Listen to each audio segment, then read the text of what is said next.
Loh kula itu karena hidup dengan istri saya sama anak saya. Jadi yang ngurus anak saya sendiri. Jarang kula ngurus dalam jarang. Memang itu memang saya punya standar pakai kitab-kitab kados hikam. Saya ini merasa hidup di dunia itu sendiri. Sampai tak warai la Allah kalau kotar. Imam yang ngarang hikam itu punya resep supaya kamu seneng terus. Liyakil lama tafrahu bihi, mesti yakil lama tahzanu bihi. Usahakan sedikit sekali apa yang bikin kamu seneng, maka akan sedikit sekali yang bikin kamu susah. Jadi misalnya kulo nih, jadi kiai misalnya cari wong ya kulo kiai wong alim, jelas nak ngalimnya ngalim, nak kiai rapati ya, nak ngalimnya jelas. Tapi nak kiai rapati, nah kan kiai tapi orang ngalim. Nah kulo nak darah wong alim malah meliyo jelas.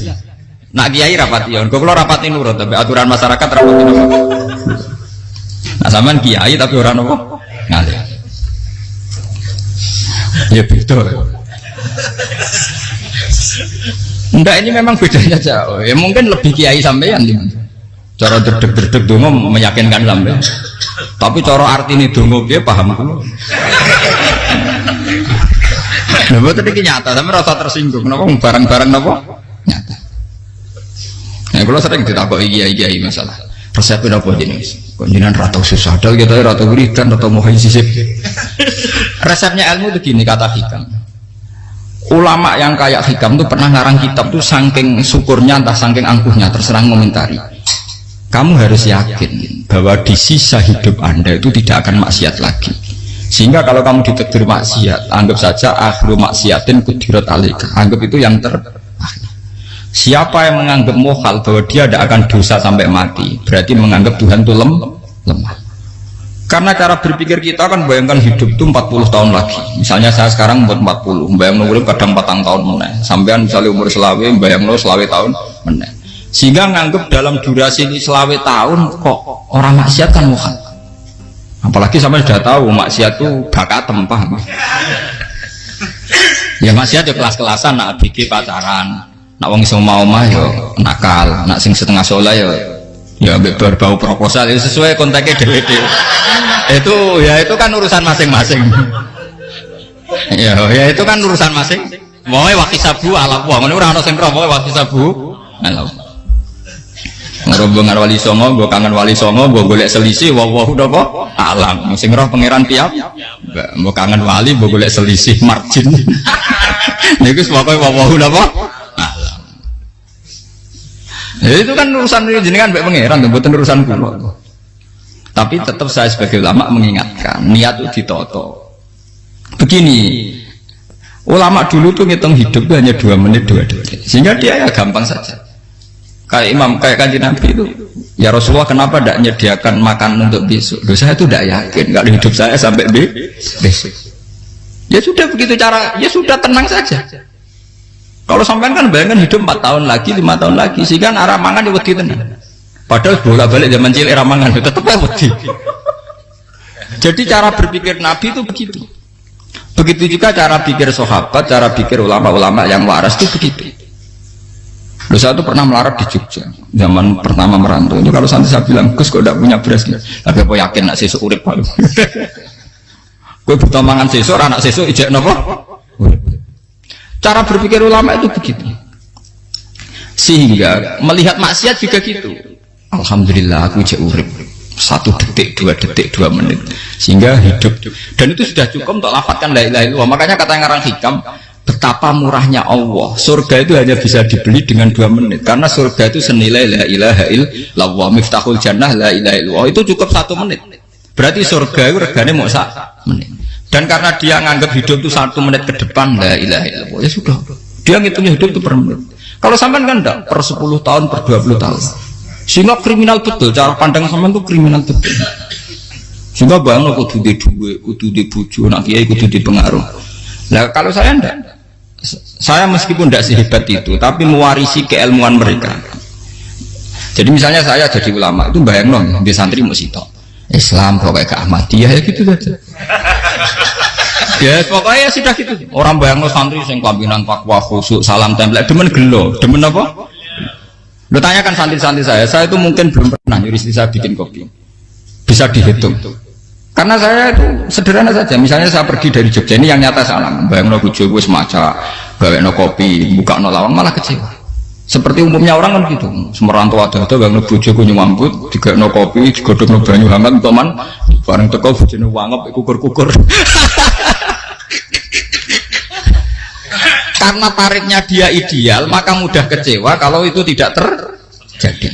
Nak kula mboten, sebayangno koyo Jogja, bojoku cek utuh Islam, nak salat 5 bulan ya sudah gitu. Pakai standar-standar yang minimalis. Saya dari rumah bangun sampai ngaji ya, pokoknya melek, ya sudah nak sholat demadem nopo, mulanya sudah gitu. Andai kan saya pakai standar maksimal, maka akan mudah kecewa. Rasulullah juga begitu. Rasulullah itu ngadepi Sayyidah Aisyah, itu ya begitu ngadepi Hasan Husain. Sehingga tidak ada cerita Nabi mudah kecewa, betul. Karena Nabi bayangkan anak istrinya itu ya minimalis sekali, urusan dunia maksudnya minimalis sekali. Misalnya Nabi pagi-pagi tanya, ya Aisyah apa ada sarapan? Enggak ya Rasulullah, ya idzan asumu kan itu saya puasa. Kalau sampean usul-usul ora digekno kopi wong wedok opo? Itu kan repot. Muni-muni itibak sunnah Rasul tapi enggak pernah sampean mendekati sunnah napa? Rasul. Sehingga ya tenang saja Nabi. Saya tahu alhamdulillah bisa niru dalam gitu-gitu tuh bisa. Makanya ini kiai muda paling enjoy. Banyak kiai-kiai sepuh itu kalau urusan gitu konsultasi Mas. Gus resep apa kain. Ini kula resep ora dikarep. Sehingga saya tidak pernah bayangkan apa tanggaku seneng aku atau orang ngaji aku kecewa, tidak pernah bayangkan. Sampai itu kan makhluk, tidak penting. Kecewa itu tidak benar. Saya itu orang alim, ngerti ini warido kamat lubi, ora warido kum. Yang tak gulai ridani pengiran, ridani sing ngaji, ridani konsumen. Itu apa? Makhluk tidak penting. Itu harus dilatih. Harus apa? Sehingga orang itu kalau biasa sholat, maksudnya biasa ta'alluq ya Allah, mesti la'alla katardo, mesti gampang puas. Karena dia iktifak ngalap cukup be Allah Subhanahu wa ta'ala. Saya sebagai manusia juga sering ditangisi istri. Misalnya saya sering ke Jogja sendirian, nah ninggalan menopo, ninggalan ibu milih pengiran. Misalnya mati ninggalan, ya paling aku mau ngapain nih suaraku, paling mau nangis gue kegiatan, tak kayak gue. Bukan apa, ingin saya bahwa konstitusi ulama itu masih iktimat Allah. Kalau kita kan enggak. Cara berpikir kita ngaji itu ideal semua podium, ngaji kelaminan takwa kabeh, keturunan kaji kabeh, diluk kabeh. Kita akan pakai standar-standar yang dengan asumsi kita. Padahal Nabi zaman sugeng al iman hahuna wa yusiru ila qalbihi sadrihi salah. Iman itu urusan hati, komitmen sampean be Allah Subhanahu wa ta'ala. Nah ini resepnya. Makanya kata hikam liyakillah mata frohubi, mesti yakinlah mata zanibi. Sedikitlah kamu gembira dengan satu hal, nanti akan sedikit kamu yang kecewa. Artinya misalnya kados kula sebagai ulama seneng kula nu kok ijek iman, ya kan kayak wong awam. Ya sudah gitu. Jadi misalnya suatu saat kula jatuh, yang ngaji saya gak seneng dadi gubeding. Wong sing seneng kula bubar kabeh. Kula ora susah, mis kula darah bener. Gus saiki jenengan ora seneng. Ya tenang saja. Sing ora seneng ya makhluk ora jelas. Dan status mereka tetap layak durwalayan. Ini harus dilatih. Sehingga Nabi itu ya meskipun beliau itu perang, sahabatnya meninggal, ya tenang saja. Nabi cara berpikir yang meninggal mereka mati syahid, yang masih hidup dianggap berpotensi melakukan kebaikan. Sama tak warai resep-resep dari Rasulullah Shallallahu Alaihi Wasallam.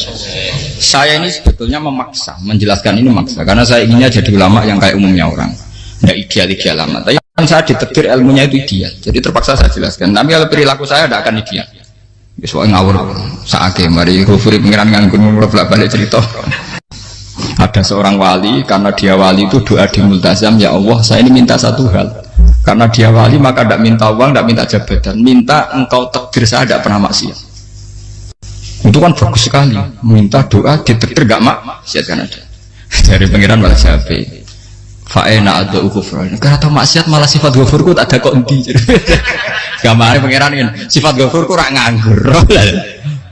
Malah tidak ada orang selain Nabi kecuali ditakdir tahu maksiat dan sifat ghafure pengiran efektif. Paham kenapa? Lara sampean kan ghafure kok nggo kabeh. Dadi karek Sadidul Iqab. Karena maksiate sampean sering. Jadi sifat ghafure wis berlaku aktif. Saya karek nunggu sifat Sadidul Iqab. Paham ya? Itu beda dengan wali-wali. Sifat Sadidul Iqab mau aktif, mereka tidak punya dosa. Malah pangeran bingung gak kok sifat ghafure. Apa tak dakoki ghafur ora tau dosa. Didakoki Sajidul Iqab gak tau maksiat. Jadi pangeran malah sing bingung. Nak kowe ora tau maksiat ghafur kok tak dakoki. Kok ora tau maksiat, wong iku ora tau apa? Didakoki Sajidul Iqab gak mungkin atau maksiat. Lah pangeran ape dakok ghafur kan syaratnya dosa sik. Sampeyan kan walian. Ghafure wis dientekno. Keseringan kepake, paham ya? Karek nopo? Karek Sajidul Iqab. Ya itu memang standar Tuhan. Semua Quran itu kalau nyeritakan gitu. Nabi ibadi anni anal ghafurur rahim. Kawulaku ceritani aku ghafurur rahim. Tapi yo ceritani wa anna adabi wal adabul alim. Jadi Nabi ibadi anni anal ghafurur rahim wa anna adabi wal adabul alim. Kalau Nabi Ibrahim, Nabi Muhammad, inna rabbaka lasari'ul iqab. Pangeran cepat nyiksane. Tapi wa innahu laghafurur. Jadi dua sifat ini pasti aktif. Dan tentu ulama itu senang sifat ghafur itu ya meskipun aktif, tapi mereka tidak pernah ngambil fasilitas sifat nopo. Kalau baleni malih. Sehingga kayak Sayyidina Umar radhiyallahu anhu ketika beliau pertama jadi khalifah, ini cerita di kitab Hayati Sahabat. Pertama dia jadi khalifah, orang mengira dia akan ngomong hal-hal yang besar, visi besar tentang negara, visi besar tentang izzatil Islam wal muslim. Tapi ketika Umar pertama pidato begini, ayuhal muslimun ayuhan nas, ana, dari kata Sayyidina Umar, ana hulamun min bani Mahsud, akulu min kholati, saya ini pemuda dari Bani Mahsud. Kecil saya bisa makan karena bulik-bulik saya punya kebun kurma yang kalau saya memanen diobahi beberapa biji dan itu menjadi kuti wahayati, menjadi saya bisa hidup. Terus wassalamualaikum warahmatullahi wabarakatuh. Orang itu penasaran semua. Orang jadi khalifah pertama dibendem jadi amir mukminin, pidatonya ngenang masa kecilnya kelar mangan, kelare mangan mergo buruh bulike, paham ya? Ngunduh kurma terus dikai tamarotin, beberapa kurma sing dadekno iso, dan itu saya pakai sampai ketemu Allah SWT saya pakai. Misalnya sekarang saya mulia, misalnya kalau dibilang mulia, ya ono sing nyucuk, ono sing husnudzon, ono sing hormat, macam-macam sawangane. Itu bodoh sekali kalau saya menikmati itu, bodoh sekali. Paling banter nikmati cucuk dihormati itu apa?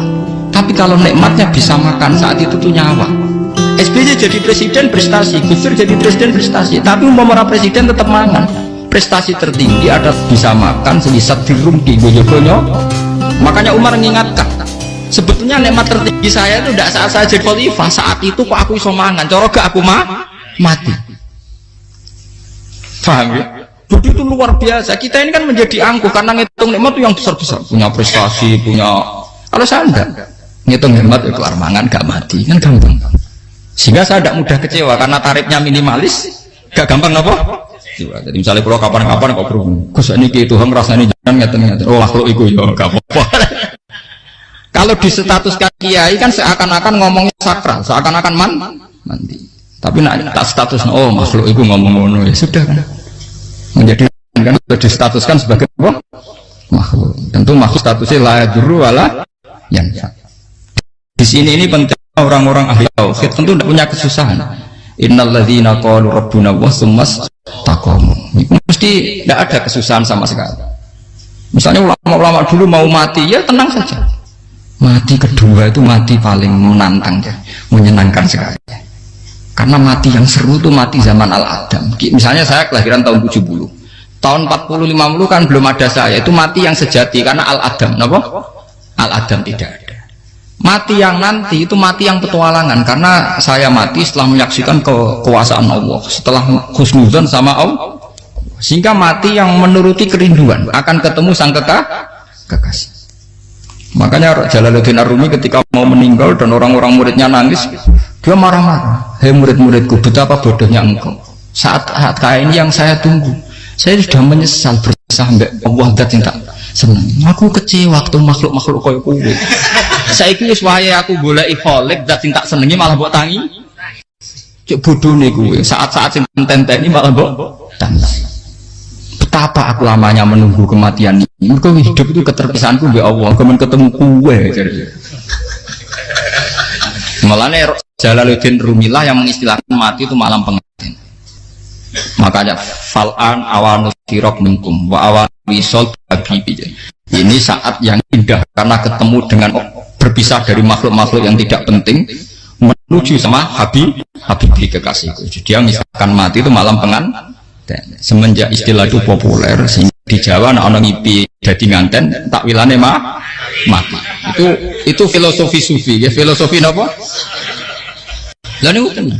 Begitu juga sahabat-sahabat dulu. Bilal mau meninggal, anaknya udah nangis. Bilal lagu ya.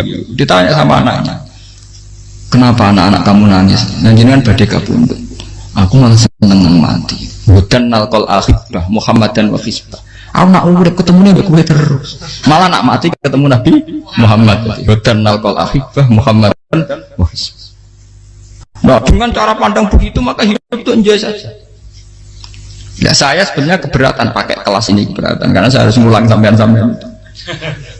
Ya makanya potensi kayak saya tentu mengurangi jadwal ketemu. Makanya saya mohon kalau tidak penting itu jangan sungkan. Anggap saja itu bagian dari hormat saya. Ya minimal sampai anak misalnya di dua sekretari gue jajan pentolan amla apa mau kesuwan bareng malah repot. Gue ganggu uang anak peleleran pak. Nah misalnya sampai kepentak kok hukum, uang nak pinter, hukumnya takokan ya ringan, takok kita tanggam paling bisa. Karena pertanyaan yang ringan tentu ya ringan-ringan saja kan. Gak perlu kiai kali Sampeyan ora usah GR. Kalau pertanyaannya angel Gus gak ono sing iso jawab. Wong nak ra alim tahke, iku pertanyaane ya ora patimu tuh. Iku wis kangelan ngoten. Ini mboten ngenyek tapi padha enak. Padha napa? Makanya kalau latih. Jadi hikam sendiri itu ada manhaj, ada metode. Kalau orang supaya tardo, liyakil lama tafrohubi, yakil lama tahsen. Anak saya itu kalau habis main pulang, itu saya senengnya pol. Istri saya pernah jangan. Gus, anak mulai senengnya di biro-biro, anakku mulai nih ngomah, misalnya terus bisa. Saya terus anakku lo main mulai itu seneng. Biro-biro anakku mulai nih ngomah. Dipanggil anak saya bapak itu senengnya tak boleh. Biro-biro anak saya manggil bapak. Jadi saya pakai standar minimalis. Saya tidak pernah pakai tarif. Dia anak yang ideal dihormati orang. Mungkin pak anakku sujud nih pangeran, ngerti pentingnya mau tasbih, makanya anak saya tak namakan tasbih semua. Itu ya sudah selesai. Saya tidak pernah bayangkan anak saya jadi kayak besar dihormati jemput. Mari gampang kecil. Ya mas, saya kan Sayyidina Umar. Saya pemuda dari Bani Mahzub. Yang kecilnya bisa makan karena buruh bulikku. Akal tuh tamarot. Wah itu saya baca tuh nangis betul. Betapa hebatnya Sayyidina Umar mengingatkan ulang bahwa nikmat tertinggi itu ya makan, karena makan kaitannya nyawa. Orang jadi bupati enggak jadi bupati tetap makan. Jadi kalau ngantin saya tarifnya minimalis sekali. Oh, kalau orang sudah makan gitu lah Allah kata tertentu mudah sekali. Tapi kalau sampai tarifnya ideal harus di mobil kudu sangune akeh. Mosok gue mobil gak sangu akeh. Barang gue sangu akeh kudu gue penderek. Mosok kere lu juga kok tanpa penderek. Penderek maju. Mosok ora kena dikeloli jadi malah repot. Akhirnya gue wong ayu. Harus selingkuh dijari sing we. Itu perkara meneh. Ngomong hormat nuruti tahapan-tahapan duniawi makanya resep kalau ingin itu kan sholat, maksudnya sholat itu dihayati secara tauhid ya, dihayati secara tauhid. Misalnya inna sholati wa nusuki wa mahyaya wa mamati lillahi rabbil alamin. Itu akan pasti Allah katar, pasti mudah melihat alam ini ridho. Ini satu sekelumit ya, di resep orang ulama yang saya meniru beberapa di kitab Hayati Sahabat, di kitab Hikam, dan meniru terutama semuanya sanad dari Rasulullah Shallallahu Alaihi Wasallam. Makanya suatu saat Nabi itu kagum. Abdullah bin Mas'ud itu jalan dan dikawal oleh beberapa malaikat. Terus Nabi itu heran. Ya Abdullah, kenapa itu selalu mengawal kamu? Kata Abdullah bin Mas'ud, ya Rasulullah, inilah akhtu khutwatan illa wa azunnu alla akhtu wa ukhra wa ma aqaltu luqmatan illa wa azunnu alla alqamu ukhra. Saya itu tidak pernah melangkah kecuali saya tidak pernah yakin apa betul saya bisa melangkah lagi. Jadi perlangkahnya itu dia iktimat Allah. Dan saya tidak pernah mengunyah satu kunyahan kecuali saya tidak yakin apa betul saya bisa mengunyah lagi.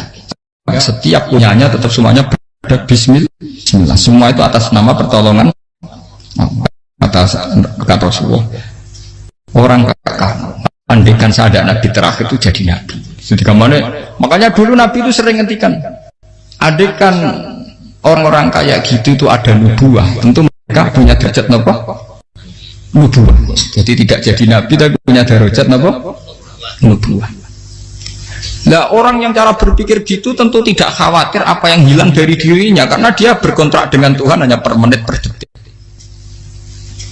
Jika mempunyai resep al-mu'min yusiru sana Allah ayakuna li nafsi zakiron. Seorang mukmin yang sejati tentu kontraknya dengan Allah Subhanahu wa ta'ala, dan dia tidak pernah ingat dirinya sendiri. Kayak sampai napas umat tapi Allahu Akbar, Allah Maha Besar, subhanak. Selalu ana wong ngrasani masuk lali utange barang itu. Tapi yang jelas kan menjadi enjoy dengan dirinya sendiri.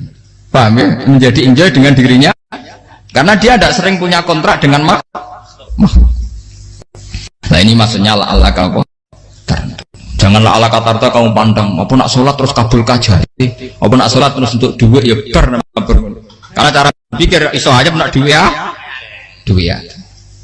Dan ini resep ya. Dan resep ini dari ulama-ulama yang istinad ila Rasulullah Shallallahu Alaihi Wasallam. Karena kalau Nabi itu memang cara pandang.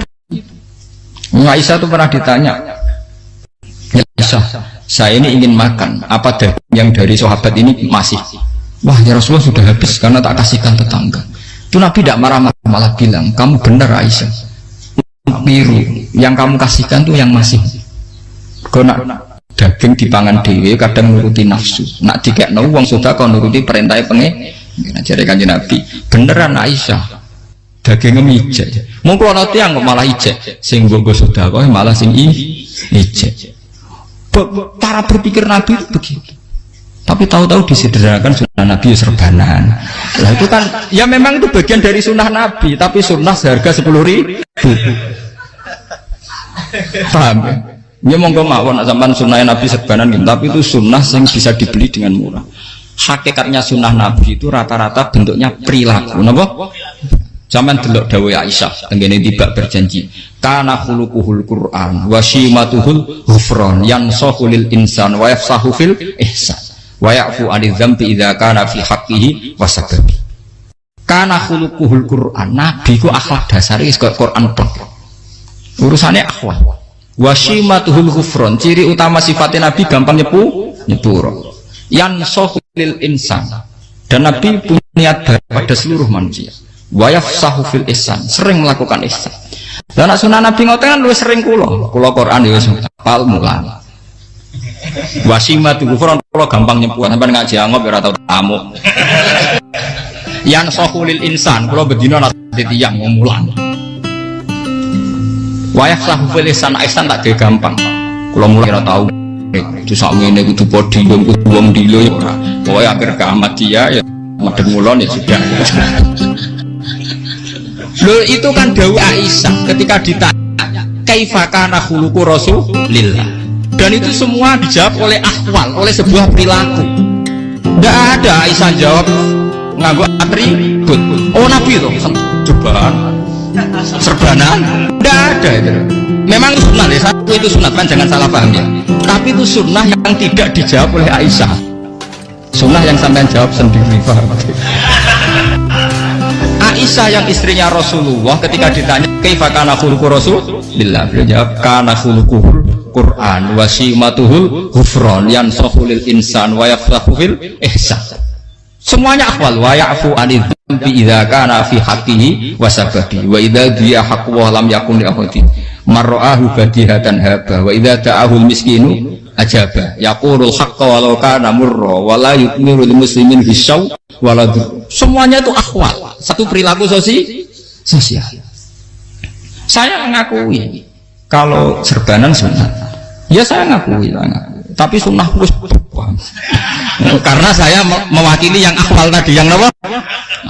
Lah mungkin untuk sampeyan monggo kalau untuk ngisi sunnah. Tapi mbok ya adil. Ini bukan kritik mboten nggih. Yang meyakini serban sunat kan sudah banyak dan itu bagus. Tapi cobalah juga meyakini ahwalu Rasulillah. Makanya mansana sunnatan itu rata-rata ulama maknani siapa yang ikut sunnahnya Nabi. Rata-rata ulama nafsir ahwalu Rasulillah wa af'alu, perilaku sosial Rasul. Makanya terusannya wa idza ja'ahul miskinu ajabah. Kalau dipanggil orang miskin ya datang. Ya maksudnya ada harus orang miskin manggil pas resepsi kawin boten. Misalnya ono wong melarat kuwi di sepeda motor, wong melarat iki yo ngeteroni puskesmas ya mbok terno. Wong melarat loro yo nukono misale apa minyak kayu putih mbok tekani. Ora kok ngerti-ngerti mbok ngurusan walimatul urus sing wajib piye. Payah. Yo lan ada miskin aja ora ono hadise urusan walimatul urus mboten. Kalau orang miskin manggil ya dalam riwayat hadis ya Nabi sering dipanggil orang miskin ya Rasulullah mbok datang ke rumahku ada apa terus ya Nabi saya tuh ingin rumahku sing elek jenengan nanti sholat tembiku ya Nabi datang ya sholat saja ya harus jamuan fi ayyi makanin aradta an usolliya fi kamu di tempat mana kamu seneng sholat teng mriki ya Rasulullah ya Nabi sholat sing undang ya waras pisan kenangan mbek Nabi kok mae dienggo sholat Nabi ambean tahu tanggung kiai kon sholat kon promosekno anakmu iku Pak ya itu nggak nunggu kersane ketampi PNS padahal kiai ini dia anak era PNS kalau dulu kan sahabat ngundang Nabi itu ya gitu ya Rasulullah saya itu ingin sekali engkau sholat di rumahku fa'attakhidahu musollan kemudian tempat yang pernah engkau sholati mau tak pakai musola pribadi makanya masjid kiblat itu rumahnya sahabat karena dulu Nabi pernah sholat di satu tempat adalah ono perintah tahwilul kiblat itu di rumahnya sahabat. Itu sahabat dulu itu kalau ngaturin Nabi itu kenanya ingin Nabi pernah sholat di situ. Nah, ilmu ngeten ini muntah. Ya untungnya nonton pulau. Jadi orang sing ngeleng-ngeleng, bang. Nah, teman kudu syukur. Ya, artinya syukur ya. Orang kayak saya itu tidak usah sampean dikte-dikte ngikuti hukum adat. Kalau ngoten sampean gelo mergo kula ora iso teko, kula ya gelo perkarane ulama kok mbok atur. Makanya saya sering guyon cerita saya itu kalau di pasar Pandangan dulu itu anyaran boyong sering di pasar ditanya sama Gus wong alim kok di pasar piye aneh tuh ya aneh kuwi aneh piye bodohnya wong alim kadang masyarakat itu tidak sadar keanehan dirinya sendiri mereka enak saja merasa kalau orang alim ke pasar itu aneh mereka tidak sadar orang bodohnya wong alim ya aneh enak saja mereka mikir sepi paham ini supaya sampean la kan apa tar makanya untuk Rasulullah Nabi itu sering ngendikan nek ana tamu hormati tapi etika mertamu di Rasulullah itu walakin idza du'aitum mertamu Nabi itu ditimbali walakin idza du'itum du'iya mabni majhul ketika kamu ditimbali fatwa jadi ya ayyuhalladzina amanu la tadkhulu buyutan nabiyyi illa ayyudzana lakum jadi untuk sowan Nabi itu nunggu dipang ya meskipun sahabat tuh rindu Nabi tidak berani sowan ke dalamnya Nabi kalau ingin ketemu Nabi di barno pas sholat jamaah karena Nabi pasti keluar di andai kan Nabi lima tamu di rumah ora sida dadi Nabi amen nampa tamu